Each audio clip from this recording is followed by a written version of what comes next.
आज होता पोपटीचा बेत. मग काय थंडा घेतला, चिंगा घेतली आणि चिकन घेतला. चिकनला मीठ मसाला लावला. बघा कसा चिकन आहे. आणि निघालो मिठागरात, कारण तिथे पोपटी लावायची होती.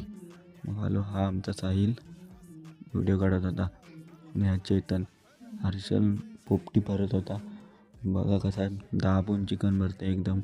अंडीचा एक ट्रे आणलेला, कारण पोरा एकदम राक्षस आहेत. मग काय आयो यशनी लावली पोपटी.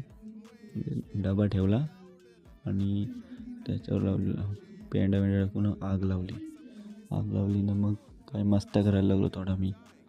त्या उड्या बिड्या टाकल्या आगीवशी. आणि हा आमचा आचारी पकोड तली होता. मग काय झाली पोपटी तयार. खाल्ली आम्ही. भेटूया पुढच्या ब्लॉगमध्ये. जय हिंद, जय महाराष्ट्र.